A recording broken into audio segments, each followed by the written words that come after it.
मजलूम की बद्दुआ से बचो। एक शिकारी रोजी कमाने के लिए शिकार पर निकला। उसने जाल डाला लेकिन कुछ भी हाथ नहीं आया। वो परेशान होकर अल्लाह से दुआ करने लगा। घर में उसके बच्चे भूख से रो रहे थे। शाम होने लगी तो अल्लाह ने उसे एक बड़ी मछली पकड़ा दी।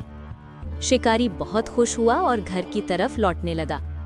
रास्ते में एक बादशाह सैर करने निकला हुआ था। उसने शिकारी के हाथ में मछली देखी और जबरदस्ती छीन ली।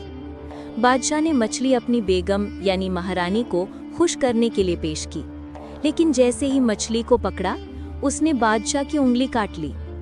उंगली में इतना ज्यादा दर्द हुआ कि बादशाह रात भर चैन से सो नहीं सका। हकीम बुलाए गए। उन्होंने कहा कि उंगली काटनी पड़ेगी। उंगली काट दी गई, लेकिन दर्द खत्म न हुआ क्योंकि जहर हाथ तक फैल चुका था। फिर डॉक्टरों ने हाथ काट दिया, फिर भी आराम नहीं मिला।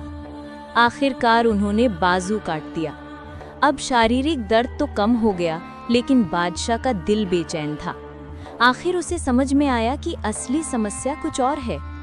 डॉक्टरों ने सलाह दी कि किसी आलिम यानी धार्मिक विद्वान से मिलो। बादशाह ने सारा किस्सा बताया। आलिम ने कहा, तुझे तभी सुकून मिलेगा जब वो शिकारी तुझे माफ कर देगा।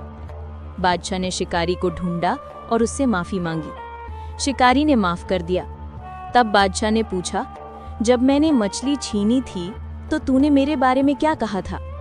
शिकारी बोला, मैंने बस इतना कहा था, ए खुदा, इसने अपनी ताकत दिखाई है, तू इसे अपनी कुदरत दिखा दे। सबक है, मजलूम की दुआ और बद्दुआ बहुत असरदार होती है, इसलिए किसी पर जुल्म मत करो।